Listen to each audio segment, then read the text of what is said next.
খুলেন বাইজিদ বোস্তামির কিতাব, পড়েন, ওটা মোতালা করেন। ওটা রাত্র পার হয়ে যাবে যেদিন বাইজিদ বোস্তামি 5 লক্ষ খ্রিস্টান পাদ্রী যার হাতে মুসলমান ছিল, 5 লক্ষ এক বৈঠকে স্বপ্নে দেখা হয়েছিল। সমস্ত পাদ্রীদের মিলন মেলা ছিল। স্বপ্নে আল্লাহ দেখাইছিলেন যে বাইজিদ আজকে এদের পোশাক পরা ভিতরে ঢুকা যা, আমি কিছু করতে চাইতেছি। একবার, দুইবার, 3বার স্বপ্নে দেখছেন। তারপরে ভাবছেন যে ওই পোশাক পরবো তো পরবো কি করে। আল্লাহ বলছে বাইজিদ পরানে হেফাজত করবো তো আমি করব। যা পর ওদের পোশাক পরা ভিতরে ঢুকা গেছে। সবচেয়ে বড় পাদ্রী যখন স্টেজে বসছে তো তার চৌকি, তার চেয়ার হেলতে শুরু করছে, মুখ বন্ধ হয়ে গেছে।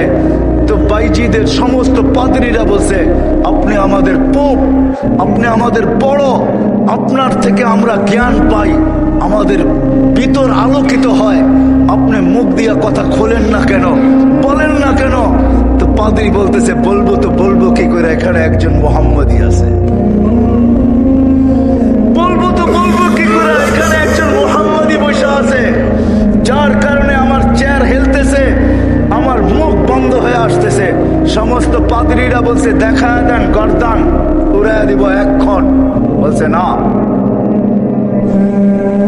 জুরুম আসছে বিদায় এটা কোনো দূষণীয় না, এই জন্য গর্দান উড়াইয়া দিবে এটা হয় না। আমি একে পরীক্ষা করব, যদি এ পাশ করে তাহলে ছেড়া দিব, আর যদি পাশ না করে তাহলে আর গর্দান উড়াইয়া দিব। 62টা প্রশ্ন করছিলেন। 62টা কয়টা? কয়টা? 62টা বলার সময় আমার কাছে নাই, একটা বললাম 62টার ভিতরে। বলছিল কুকুর ঘেউঘের ভিতরে কি বলে। 62টা যখন পুরা বলা দিছেন তো জিজ্ঞাসা করছে, আমি সত্য বলছি?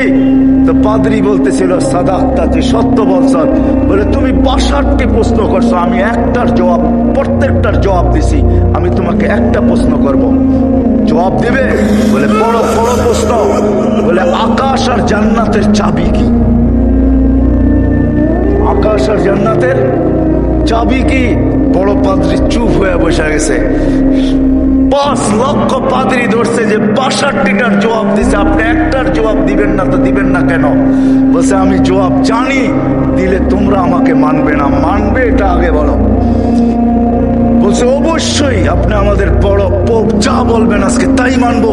বলে জান্নাত আর আকাশের চাবি হলো লা ইলাহা ইল্লাল্লাহ মুহাম্মাদুর রাসূলুল্লাহ। 5 লক্ষ একবারে মুসলমান হয়েছে।